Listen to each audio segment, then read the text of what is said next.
everybody. Welcome to The Truth Will Set You Free. This show is brought to you by TLBTV and the Liberty Beacon Project. I am more excited than I expected to be. Okay, I have a guest that I just couldn't wait to talk to.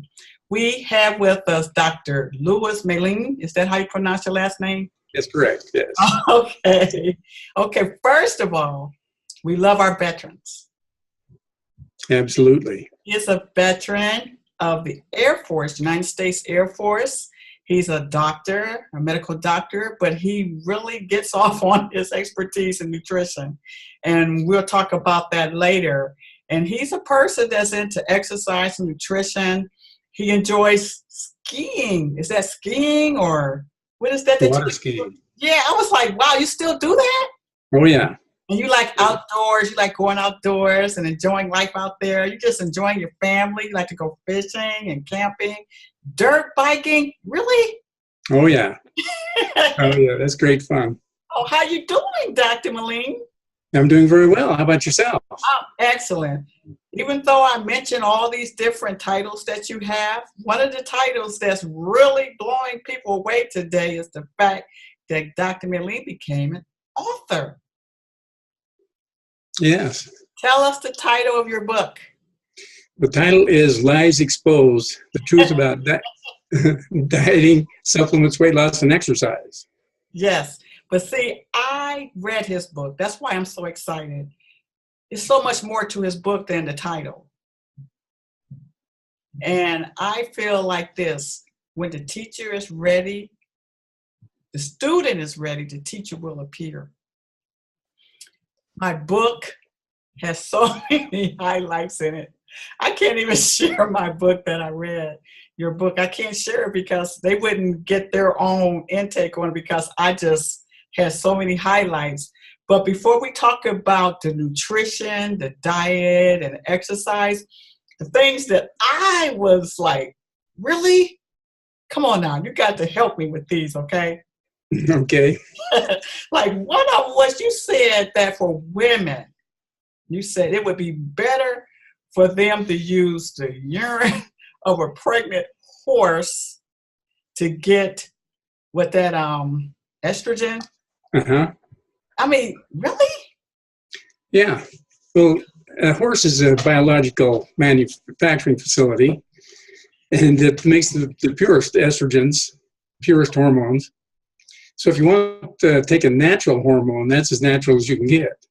They just take the urine because the hormones are very concentrated in the pregnant mare's urine, and they just separate it, purify it, and there it is. There's no manufacturing of the molecules to be done, just the isolation and the separation. So you don't really like that they have the man-made hormones? Or no, they can. You know, science does great with the things that they do, but the pregnant mare hormones, the natural hormones, don't work for everybody because everybody's a little bit different. And so when you're talking about hormones, particularly, and you're trying to overcome the symptoms of loss of those hormones, you really have to try different hormones until you find the one that's going to work best in your body. But for people who say, I want the most natural hormone, then that you can't get any more natural than that. See, I have to get my things in before I go into the other parts because I was fascinated how well-rounded you are. And another thing I liked about the way you wrote that book, you were a doctor. But yeah. You wrote that book like you were our friend, that you really cared about us. Well, that's what I wanted to come across as. That's what I'm trying to do. I'm trying to educate people so they can get where they want to be without taking some side course that's going to get them nowhere. Well, you definitely were successful with me. And I was wondering, have you gotten any feedback from anybody who read your book? I get lots of feedback, and it's all positive. People are really kind of unaware of a lot of the things that I present in the book. They think about them. They have run across them before, a lot of the things, but they don't know what to believe. You know, what's true, what's not true. They hear so many things that I hear things all the time from supplement manufacturers, promoters, and they think, wow, this is great. The reality is I really know what's behind that, and so I don't get deceived and I don't run out and spend a bunch of money needlessly on these products. And that's what I'm trying to convey to other people. These people are out there trying to make a buck, and they do very good at it. It's a multi-billion-dollar industry, and they're really making money off the naivety of people. And one of the things that, like, I personally was into was when you had said that our body does not accumulate toxins, that Exactly. we have these cleanses. Exactly. If you think about it, if your body accumulated toxins, let's say, for example, that the colon flushing was true, and you've never done that. Well, I've never done it. I would think over the years that I'd weigh about 300 pounds worth of sludge in my bowels. But the fact is, there's no way for your body to store sludge. It just cannot store sludge. It doesn't have the capacity to store. It's geared towards getting rid of stuff, not saving it, except for fat. Fat's a different story. But stuff that accumulates there's really nothing that accumulates in your bowel unless you have a severe problem, like diverticulitis or some problem. And you also said that medicine cannot do for your body what your body can do for itself. Exactly. If you look at how complex our bodies are, and they're extremely complex, and as simple as people want to make them, they're not simple. They're way more complex than the most sophisticated system that man has ever conceived of. Yet they treat it like it's such a simple entity. No, it's not. Wow. And it's designed to take care of itself. And it's smart enough, this programming is smart enough to take care of itself if it has the things it needs to take care of itself with. That's the problem. People don't give their bodies what it needs to take care of itself. They rely on medications. They rely on other things that are just band-aids to the problem. So instead of taking the problem head on and allowing their body to do what it can, they're crippling their body. They're inhibiting its ability to take care of itself by not giving it what it needs. Yeah, because you even said that doctors tend to give you medications instead of allowing self-healing. Exactly. Well, first off, in medicine has not gone after a nutritional approach. Maybe the DOs do. I'm not a DO, I'm an MD, so I don't know exactly what their training is, but they talk a lot about supplements and nutrition, I think, in their training. But there's not a lot of room for talking about nutrition in medicine. What medicine's really geared for is looking at pathological processes. If you're having these symptoms, what has gone wrong that is causing you to have these symptoms? So now what can we do to interfere with that process to make you better? But what you can really do for almost everything is better nutrition. Let your body fix itself. Just give it what it needs. But physicians aren't trained to think that way. They're not trained in nutrition. They're trained to treat with medicine. If something's wrong with your system, it doesn't matter how nutritionally unfit you are, this medication is going to fix it. Well, in a lot of cases, medicine might even make it worse. You need to, if you're in perfect health, you have the absolute best nutritional diet that you can have. Your body is nutritionally and physiologically the best that it can be, and you're having problems, okay. Maybe medicine has a role then in helping your body deal with what it can't deal with itself. But the fact is, most problems the body can deal with itself. You talk about diabetes, you talk about hypertension, you talk about obesity, you talk about all these problems. Well, virtually all of those problems are caused by nutritional deficiencies. And so what people really need to be aware is they need to know how to make themselves nutritionally sound, to get the best nutrition they can get. And it's not that hard to do, but you have to know how to do it. What's reality? What is fantasy? And there's a lot of people feel that they eat very well. You talk to a lot of people and say, oh yeah, I eat great.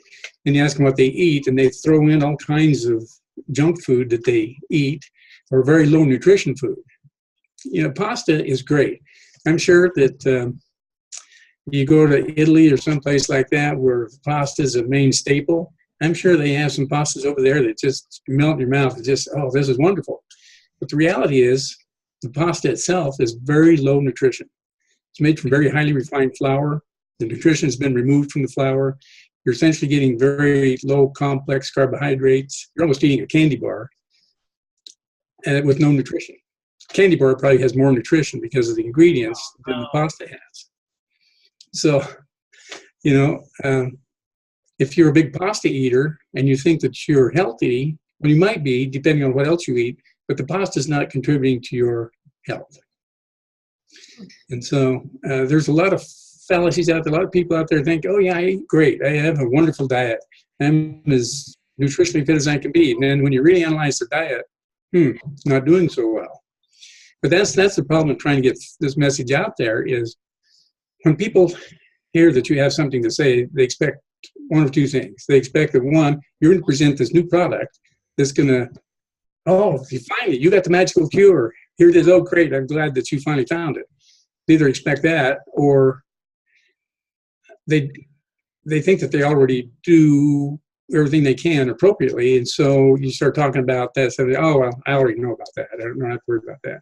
But really, people don't know about that. Just for example, I was at a book club a while back, and I was talking to a couple of people, elderly people that they were authors too. It was a book club, and we were talking about nutrition and what my book was about. And they says, "Oh, well, we take these multivitamins and we eat pretty well." And so I talked to them for about 15 minutes, and at the end of that, they said, "Oh, wow, I can see where you're coming from." They got one of my books. I saw next time they says, "Wow, yeah, we really changed up what we're doing," because they realized that they were shortchanging themselves. They thought that they were putting the capstone on the nutrition. Now we'll just take this multivitamin and everything that we don't get in our diet. Otherwise, this vitamin's going to take care of it. Well, no, it's not. Which multivitamin do you take? Which vitamins are you short on? How do you know you're short on that vitamin? Are the foods that you're eating supplying the other things that you think you're getting? You know, there's lots of questions there. If you're relying on a multivitamin or something like that to say, well, I don't know if I eat the best I can, but I'm taking this multivitamin, it's going to make me healthy, then you're really shortchanging yourself. You're really leaving yourself open for a problem. So that's what people need to be aware of. They need to be aware that where we really get our nutrition from, and how can I make sure that I'm getting the best nutrition I can get. Once you do that, you've done all you can. And when you couple the eating the best you can from the best foods that are available to us, and adding physical exercise, they're two separate things too. People think that, no, I'm going to go to the gym and I'm going to exercise and I'm going to get in shape. Well, that's fine. But if you're nutritionally deficient and you go to the gym and you do that, you're going to actually stress your body even more because you don't have nutritional components that you need to handle that kind of stress, but yet you're demanding that of your body. So you really need to work on nutritional fitness first. And even if you're trying to lose weight, that's another huge fallacy. I hear people all the time, I got to go to the gym and start exercising so I can lose some weight. Well, no, you don't. You're kidding yourself if you think you're going to go to the gym and lose weight. Yeah, you burn a few extra calories when you're at the gym. There's no doubt about that. But the number of calories you burn compared to what you can eat afterwards is astronomical. People don't seem to realize, they talk about, take a bodybuilder, professional athlete. Some of these people eat 7,000, 8,000 calories, 9,000 calories a day. And these people watch meticulously what they eat so they don't get more fat than they want. And they're trying to provide their body with nutrition that it needs to function more appropriately. I mean, years ago, before I really caught on to what was going on, you'd go to the seminars by these professional bodybuilders, and they'd pull out this box of pills. What do we have for lunch? Well, we're having some of this and some of this, some of this. And they eat a plate full of pills and then have a little bit of real food to the side. It should be the opposite. They should throw all the pills away, fill up that plate with some really good raw foods from the various food groups, and eat that, and forget the pills. And so it's this mega nutrition idea. You know, they think that the more nutrition they throw at the body, the more protein they throw at your body, that's going to make it big. It's not the protein that makes your body big. It's the physical stimulation that tells your body, I need to have more capacity to do the work that you're demanding out of me. That's what tells your body to do it. Now you provided the components to do that with. And yeah, you need a little more protein when you're working out really hard, but not that much more. And the number of calories that you can consume after a workout is just astronomical. I hear all the time at the gym, they say, What do you need after workout? Well, you need carbs and protein, you know. But we have this shake this formulated for your after workout needs. Well, if you look at the calories that's in that shake, it probably is more than the calories you just burned off at the gym. And so you're wondering why you can't lose weight. Man, I'm working hard at the gym. I'm there 2 hours a day, and I just can't seem to be losing any weight. Well, yeah, that's because you're putting those calories right back in your body with these supplements that they're pushing on you. And you don't need any of those supplements to begin with. See, that's what I like about your book.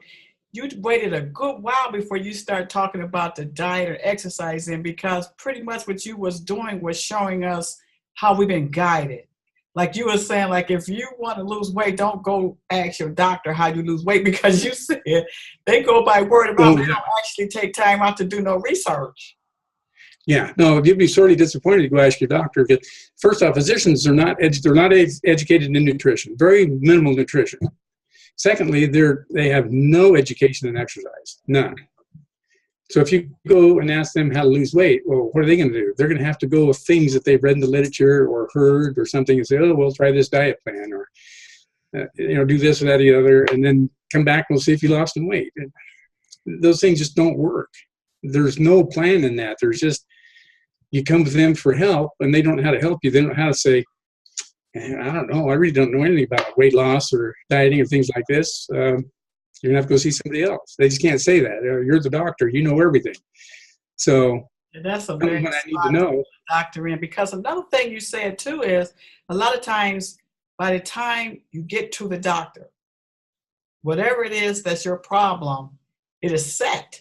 Like you were saying, the medication really is not going to make no difference, but yet they still continue to give it to us. Oh, yeah. Well, that's all they know how to do. When you go to a physician, they're trained to troubleshoot, to see what's going on with your body, and then they're trained to take medications to try to fix it. But in most cases, the fix is nutrition. And sure enough, if you have an infection of some kind, sure enough, you give an antibiotic that's going to help you get over the infection. Although people go to the doctor, it's a sore throat or something, unless you have strep throat, there's really no reason to give you an antibiotic, and there's really no reason to give you an antibiotic for strep throat, except you don't want it to turn into rheumatic fever, which is extremely rare, but it can have some very serious consequences. So that's the only reason for treating strep throat. Otherwise, you're going to get better. And people think, they get sick and they have a sore throat or whatever, and they have fever for a couple of days, oh man, I'm really sick, I need to go to the doctor. What they don't realize is they're already getting better. So they go to the doctor, and he says, oh yeah, you got probably got strep throat, here's a prescription. They go to get the prescription, they start taking it.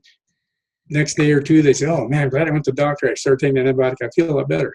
They don't realize they wouldn't have gone to the doctor, they'd feel just as good, because they would have been getting over the illness anyway.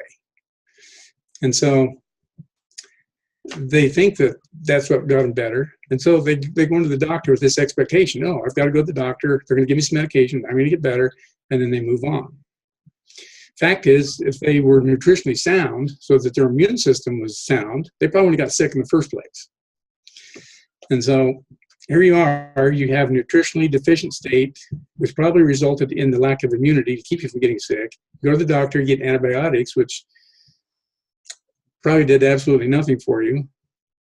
And then you're maintaining your poor nutritional habits and not improving on anything. But you got through that episode, so you're fine. Everything's okay. But in reality, should be treating it with nutrition. And then another thing, I'm just getting this doctor concept out of the way, because people do kind of look at y'all like you're gods. You admit that in your own way.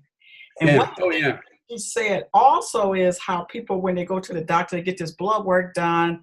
The doctors say you're doing very well. But you said basically they can't actually give you a clean bill of health based on what they come up with, because they don't really know you. Well, there's no way to define health. How do you define health? Absence of disease? That's probably how a medical profession would define it. But how do you measure it? You have normal blood pressure. Okay, that's nice. You have normal lab values. Okay, that's nice. But are you healthy? Everybody's heard the story. The guy goes to the doctor, get a physical, and the doctor says, yeah, you're in great health, perfect health, no problems. The guy goes out in the hallway and has a heart attack and dies. Well, how's the doctor going to know that? he's not going to know that you don't have any heart problems unless they do some really intense studies. And then that's only going to maybe assess a risk. You got, 80% occlusion in some of your coronary arteries. Okay, well, you're going to have some problems someday if you don't do something to get that taken care of, like nutrition and exercise and things. And they don't say that. And there's no way they can tell that. There's no way they can tell how healthy you are by any lab, any physical exam, anything. There's no way to assess health. You can assess disease, but you can't assess health. Well, tell me this. You're a doctor. Mm-hmm. Do you enjoy being in your doctor role better than your expertise role? Which one works for you as far as your identity? I would say my expertise role. Because I think I really am helping more people by helping them become nutritionally fit. When somebody comes to me, I can help people one-on-one, and I can only help. I do a fair amount of surgery, so I can help people out with some mechanical processes there, that you can help them overcome, which nutrition is not going to fix, things like that. But you're just helping one person at a time, and you may help that person, you may not actually help that person. You may help them get through that problem, but you haven't helped them lifelong. With helping people understand nutrition, I can help thousands of people without ever seeing them. And if they take care of themselves nutritionally, they're going to be so much better off than anything that any physician could ever do for them, medicine-wise. So I think it's providing a lot better, bigger, more important service by trying to educate people on what's the truth and reality about nutrition and health. And you take that very serious, but you was in the Air Force during the time of Vietnam era, right? Yes. And that's when things just started going through your mind about the whole picture of being in shape. Yeah, well, I was pretty out of shape. I was pretty heavy, and I was smoking and everything, like most people. On a plane? Yeah. Well, I didn't know anything. I mean, I was a young kid. But I was really miserable, because I was so fat and overweight, and I knew I needed to quit smoking. I knew that was bad for me. What's that? You were on a plane? No. Oh, you was in the Air Force, but you didn't have to fly. Right. Oh, okay. Yeah. But I was so miserable that's what got me started thinking about nutrition and exercise. And after looking at different ways to exercise, I sort of settled on weightlifting. And it was a sort of situation, I always appreciated people who were strong. But then you start looking into information, you run across a muscle magazine, and you see these guys, they're all built up, and you say, oh, wow, is that real?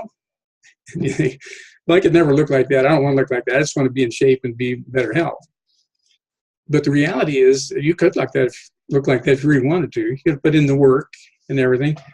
But the bigger thing is, I was looking at nutrition too. I knew that I had to eat better. Eating the stuff that I was eating, I just figured wasn't the best. I figured these guys have to have the best diets. For the best physical shape, they have to have the best diet. So I started looking at that and just reading up on nutritional information in general. And, what kind of diets these guys eat. So I started entertaining their diets, eating the way they ate, taking the supplements as I could. Supplements are quite expensive, and they're still very expensive. And so I couldn't always afford the supplements, but I'd take them when I could. And as time went on, I got in better shape, and I kind of switched from just weightlifting to bodybuilding. You start seeing these changes, and you say, wow, this is real. I can do this. And so I just changed my emphasis to build a better physique. But at the same time, I'm trying to work on my diet.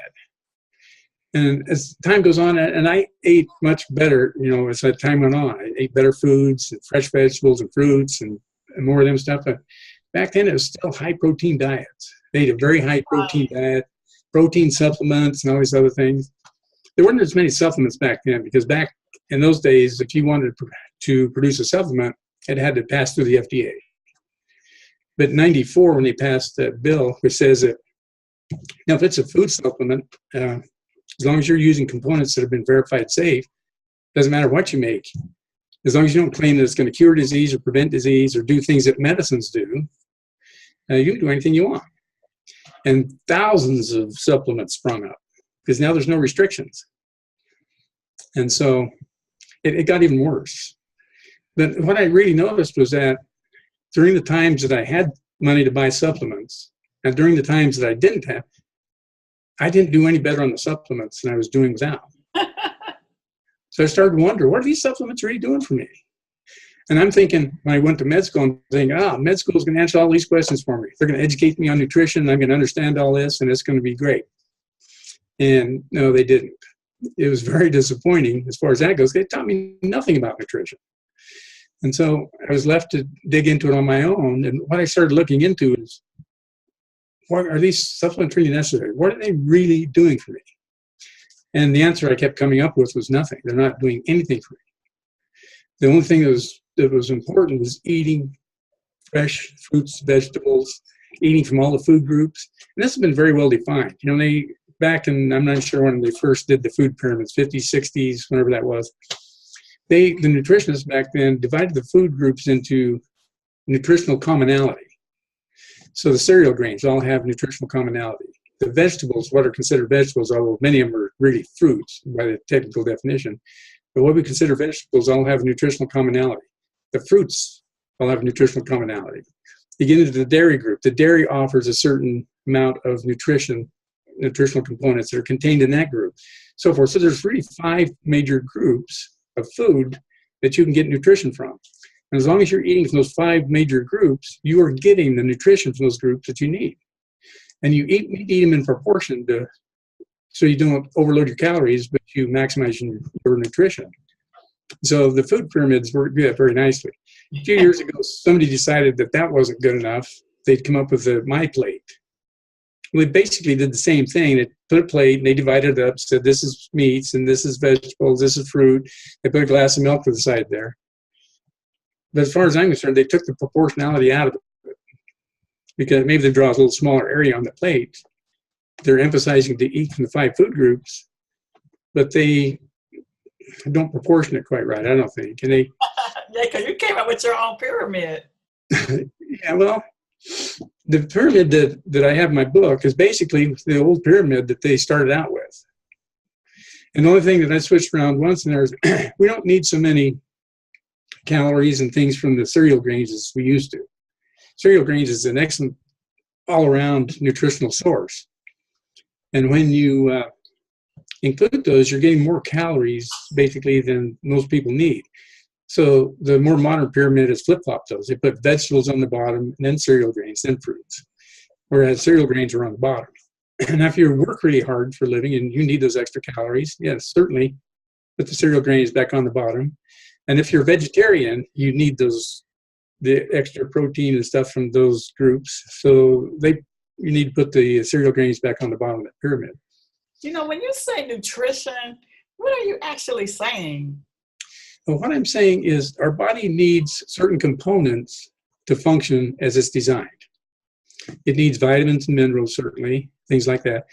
And then there's the 3 energy components that our body uses. There are fats, proteins, and carbohydrates.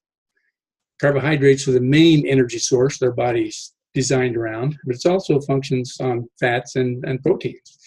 And it's really designed for times when you can't get access to carbs and things. Your body's designed to maintain itself on fats. And of course, the protein that it stores is your muscle. And so protein is an extremely important component of our nutrition. And but it has fairly large stores in our muscle. Energy needs are supplied through the fat.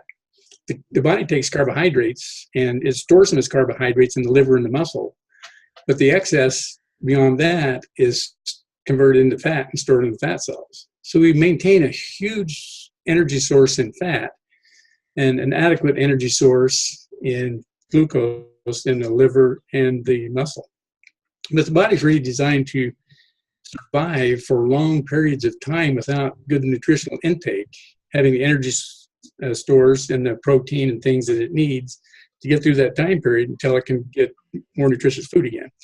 Well, we don't experience those kinds of times. Maybe there are areas in the world that do experience that, but we certainly don't experience that in this country, in the modern world. So our bodies just haven't changed the design. It's still designed to do the same thing. So we need to learn to eat appropriately so that we don't hang on to those or create those big fat stores and things that we don't need, and maintain a more constant, even state of nutritional input. And that's really what's going to maximize your health. Nowadays, we can feed our bodies constant nutrition in appropriate amounts and with the appropriate things that our bodies need. And we can be as healthy as the body's capable of being. And you also had an idea of how to handle osteoporosis? Yeah. The way osteoporosis is managed nowadays, when women become menopausal, and men do this too, but not as to the extent that women do. But women quit producing hormones. They quit producing estrogen. And that's a function of the eggs in their ovaries. As they develop, they produce estrogen. And when the ovaries run out of eggs, they quit producing estrogen. So that happens pretty profoundly in women. They experience all kinds of things in that, hot flushes and things like that, which are most notable. But one of the things that they also, the estrogen has an effect on bone strength. And so over years and years of time with no estrogen, women will lose some of their bone mass. But the reality is the bone mass that they lose from estrogen is pretty minuscule compared to the overall bone mass. Most of the bone mass comes from stimulation. So people who exercise hard or work hard, those bones have a lot of structural stress on them. And just like a beam in a building, as you build that up, you put stress on it, that beam feels that stress, and so do your bones. And they grow to support the stress that's placed on them. Well, when our bodies don't place any stress on our bones, like when we sit around all the time and don't exercise or do any weight-bearing, structural, stressful things for our bodies, the body likes to get rid of everything it doesn't need, except for fat. Unfortunately, it gets rid of everything else but fat. And so the bones will actually lose some of their density. So you look at the women who really have major problems with bone density, it's women who sit around, have very little activity, usually small-framed women because they have even less stress on their bones. They lose whatever effect estrogen has, which adds to that, but it's not the major contributor. And eventually their bones get soft enough and things will start to deform and they get this little hunchback and stuff that they experience and puts them at higher risk for fractures and things like that.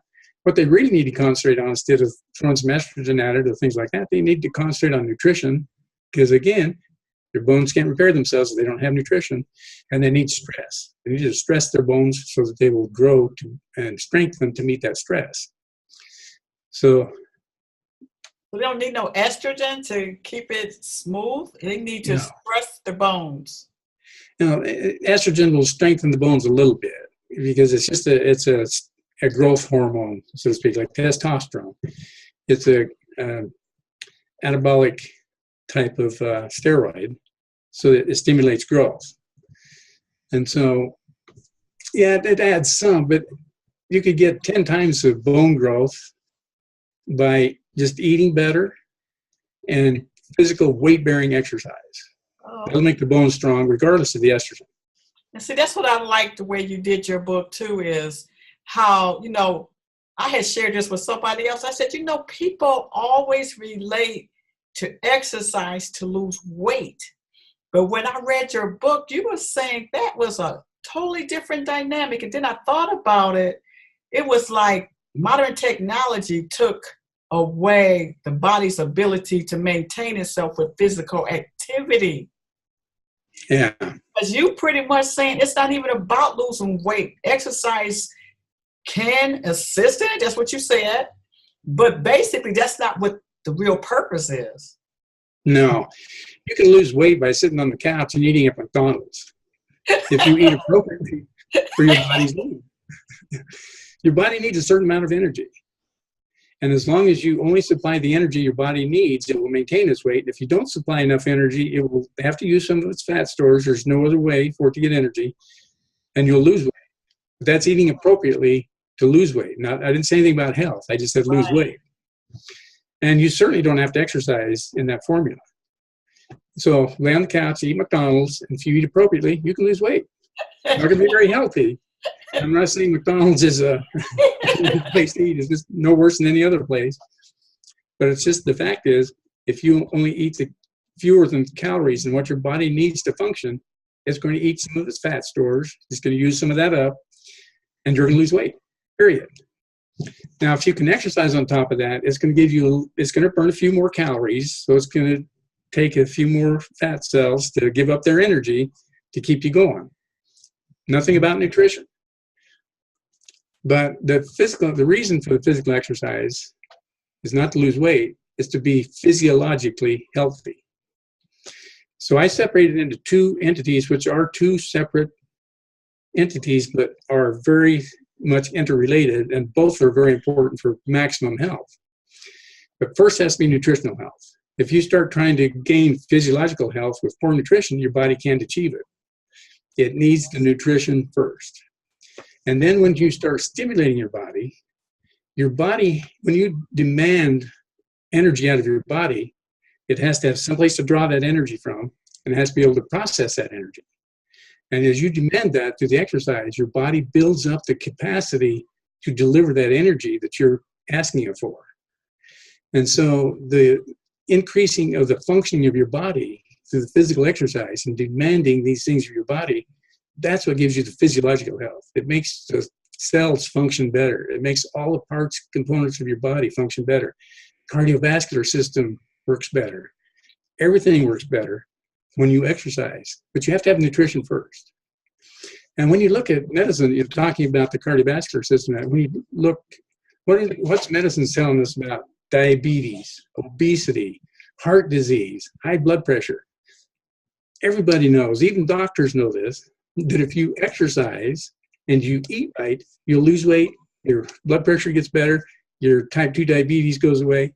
Everybody knows this. This is not a new discovery or some secret that got discovered. This is very common knowledge. But people don't know how this knowledge relates to the whole system. And that's one thing I try to bring out in my book. This is how this is related. This is why nutrition is important. This is why physical activity is important. And so that's what I try to stress. Try to teach people, okay, this is what's important about nutrition. This is what's important about physical exercise. And you marry the two, you're going to be at the best health you can be. And people say, well, I can't exercise. Okay, do the best you can. I see people at the gym in wheelchairs. Okay, they could sit at home, feel sorry for themselves, eat well, be nutritionally fit, but they wouldn't get any physiological benefit from just sitting around. But they're out trying to do something, and that's great. They're there, they're doing whatever physical activity they can, they're working on it. This is great. This is what people need to do. And but that's really the kind of things I try to bring out in the book. Educate you on what you need to know about physiology, about nutrition. How do you go about getting it now? Another big thing is, this is all great. I know what I should eat. This is what I like to eat. How am I going to get from what I like to eat to what I should eat? And these diet programs have all kinds of ideas of ways to go about losing weight. But if you really research diet programs, and these back up, I don't know when the first diet program came out, but you can find information back in the 1700s and lots in the 1800s of people who found ways to lose weight. And there's one particular person, I can't remember his name now, he was a physician. He's way overweight, had gout and all kinds of problems. He figured, I'm going to die if I don't do something. So he changed his diet, so he was eating better, however much they knew about eating better back then. But he changed his diet. He lost a lot of weight. His gout went away. He felt great. And he wrote this book. Oh, this is the way to lose weight. Well, that's the way that he came up with to lose weight. And if you look at these weight programs, these diet programs, every one of them is based on someone's program. Oh, yeah, I did this, and I lost some weight, so I'm going to write a book on it, or I'm going to develop a diet program on it, and this is what everybody should do. But the fact is, there are as many ways to diet and eat healthily as there are people. There are good, nutritious foods out there, and how you choose to pick the good, nutritious foods that you want to eat, the proper amounts, the way you prepare them and eat them, that's up to you. Forget the diet programs, develop your own diet program. But how do you get from the way you eat now to your own diet program in a way that's going to make you successful? And that's vitally important. And that's one thing I address in the book. How do you get from there?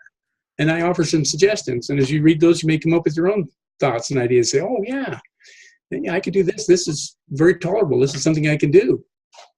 And great. And if you do, there's your diet program. You know, write it up and sell it. But every one of them. Yeah. I like your approach to the dieting, because one of the things you said was that, you know, you can eat whatever you want to eat, but know what you're eating, but don't worry about how it's processing through your body. Yeah, you can't micromanage your body. We know that it needs certain nutrients to function as at least the best that we've been able to define it. And you see stuff happening all the time that defies our knowledge as being totally accurate.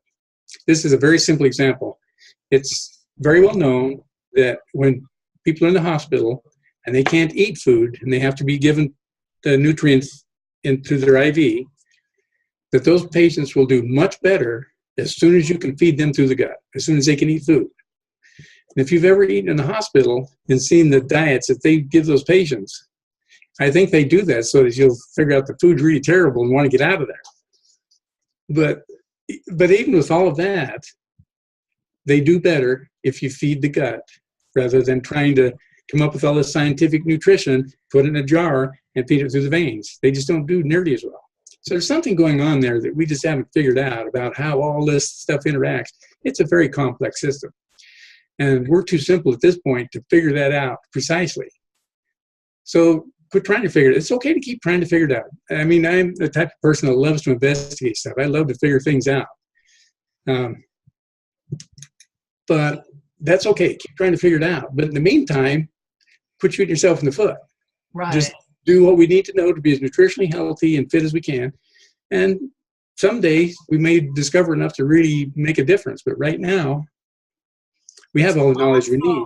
But you also said something that's a key factor to why people actually don't reach their goals. And I really like this when you said that the way we got to being overweight was because we was dealing with stress, and how we dealt with that stress was the outcome of the weight gain, and people don't connect the two.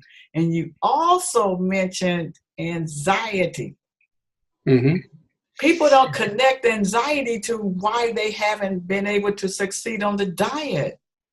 Yeah, that's a big thing. I was just reading a lot of information on diets recently, and they're talking about all these physiological factors. Matter of fact, I just put a new blog out there that talks about hunger and satiety.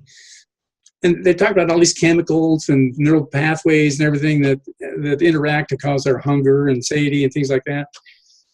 But the one thing they never talk about is eating is a habit. It's as much of a habit as smoking or anything else. And so you develop these strong habits of eating certain types of foods at certain times. And, if you're overweight, it's your habits probably. Well, it is your habits, but it's probably your snacking habits that's making you fat. I know a lot of people at work who are overweight. You open up one of their desk drawers and it's full of snacks and things. Well, okay, well, there's your problem. But how are you going to go about getting away from that? When someone doesn't smoke for a while, especially when they get into situations where they're used to smoking, they start building an anxiety. They feel this need to smoke. And this anxiety builds and builds and builds until they go smoke. And as they're smoking, the anxiety goes away, they feel better. You can't wait to get home and consume that bag of potato chips. As you're driving home from work, you're thinking, oh boy, I can't wait to get there. You open the cover and there's no chips there. You got to go to the store. It's this anxiety that you have to deal with. And so, okay, embrace it as a habit, quitting smoking, whatever. And the easiest way to quit smoking, some people can just stop. Some people can change their diet drastically and maintain it and just move that way in their life. Those people are few and far between. Most people are the same. They have anxieties that they have to deal with about their eating. And so they experience this anxiety. They start a dieting program and they go to reach for those potato chips. Oh, I can't have that. My dieting program won't let me have that. And they're pretty anxious about that, but they're determined they're going to lose some weight. And so I can deal with that for a while. But after a while, I'll just have 2 chips. Oh, that tasted good. And they're feeding their anxiety. This anxiety idea, nobody ever talks about. No. But it's the biggest factor in losing weight, is this anxiety thing. And so learning to deal with it is kind of what you have to do. And that's part of the program I talk about, is how you can deal with this anxiety. Now that you know that eating is habitual, you've got this horrible habit that you've developed, how are you going to deal with that habit? How are you going to overcome it and develop new habits? And so I talk a lot about that. And that's the most important part about losing weight. If that's your goal, or really making any life change. If your goal in life is to make some kind of changes, if you want to get into exercising, you got to do it in a way that's going to allow you to be successful. And I like that little story I picked up off the internet, the exercise section, about that lady who got the birthday present of the week at the gym with a trainer. Tell it. And it's very interesting. At the beginning of the week, she's so excited to get to the gym because she's a little overweight and out of shape. She just can't wait to get there. She gets to the gym, and this good-looking guy, this great, she's, oh, wow, this is going to be a fantastic week. Well, just like typical trainers, and I talk about that in my book too, they beat these people up. And as the week went on and she got beat up by this trainer, I mean, pretty soon she hates his guts and she just can't get to the gym. And at the end of this week, she is just so thankful this week is over. She'll never go to the gym again.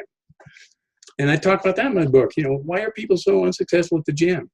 And it's the same sort of thing, this anxiety. You go to the gym and you beat yourself up, you're not going to go back to the gym for a long time.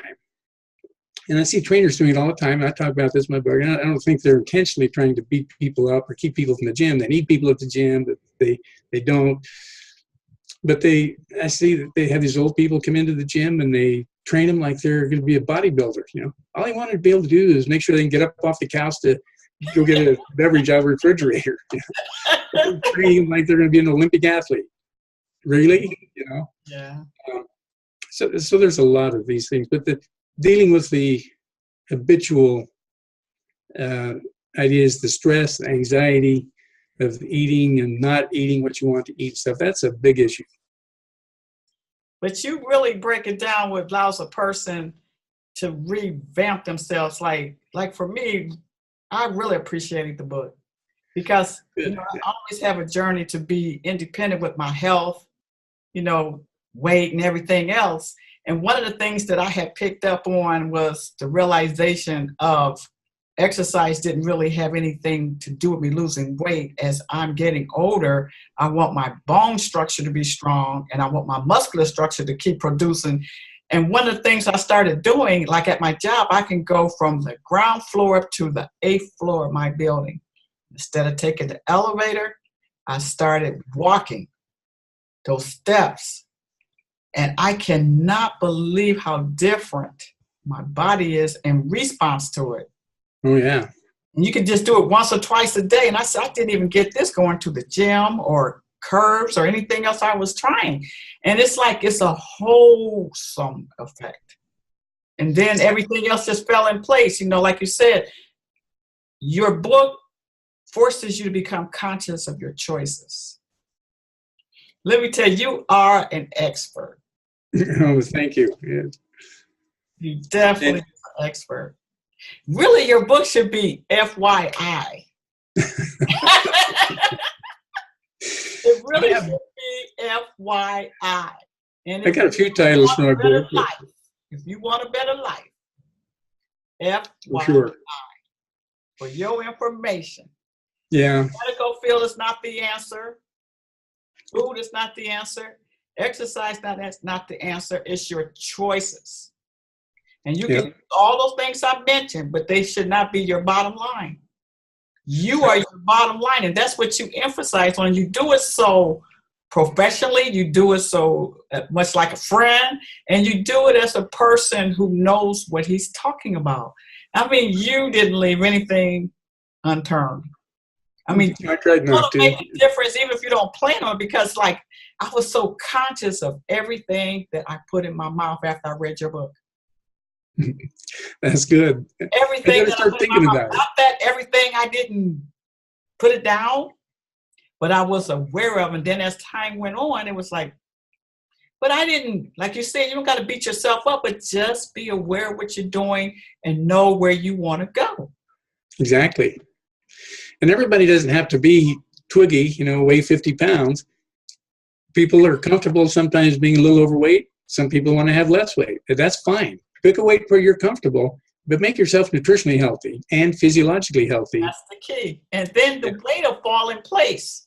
Exactly. That's pretty much what you're saying. Like you said, you had no agenda. You had no money-making package for people to purchase. No. Just told them the truth. As an expert. It just, an expert. Thank you. It just grinds on me to, when a patient comes to me and asks me a question, I have a hard time, I can't tell them something that I don't know is true.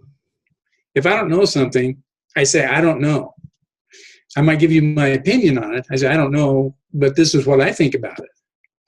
And physicians just aren't willing to do that. But with this is something that's vitally important. And I worked on this for over 10 years before I actually got the book out, because I started out just trying to educate patients, the pamphlets and educational stuff, but it just wasn't enough. And at some point I realized I got to write a book. And at first I thought, well, I'm just going to teach people how big fallacies these supplements and things are. And I started collecting this research, and I had a 3-foot pile of research on my desk, and I couldn't even touch it.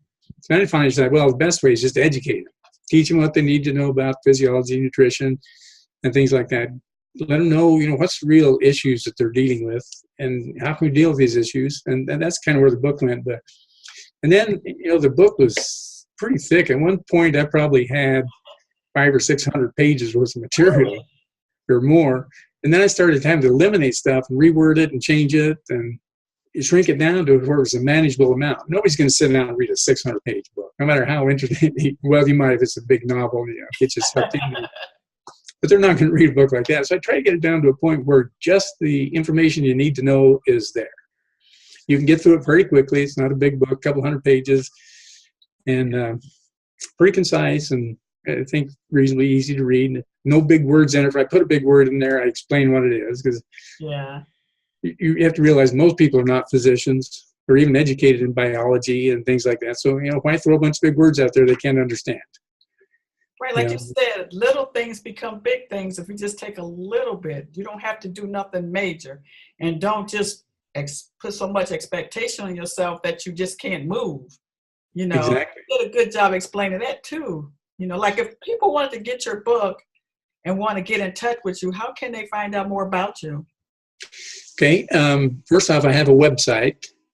It's www.healthfiascorevealed. That's HEALTHFIASCO, just like sound, revealed, REVEALED.com. And on there I have a blog.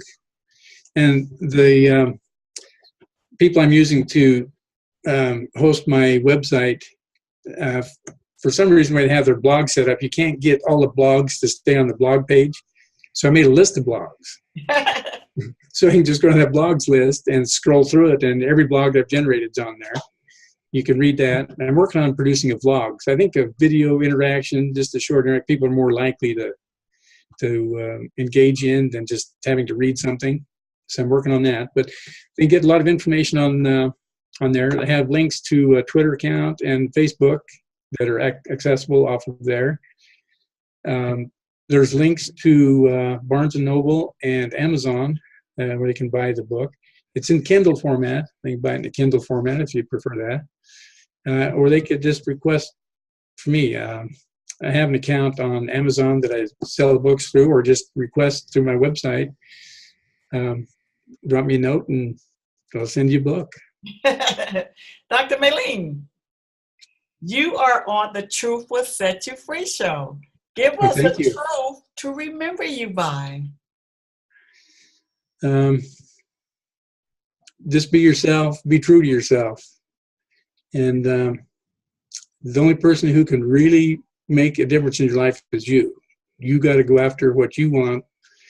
If you want to be healthy, find out all you can about the truth about nutrition and health, and then it's up to you. You're the one that's going to make the difference. Well, I personally want to thank you for writing that book. Well, thank you. And thank you for having me on your show and helping spread the word. And you are definitely an expert. Do you feel like this is your calling? I don't know if I've ever felt exactly that way, but I feel very comfortable doing this. I'm very glad I did it. There was a lot of effort, to get it done. But I'm glad I did, because I think there's a lot of great information in there, and I'm just working on ways now to get it out there, let more people have the opportunity to have that information.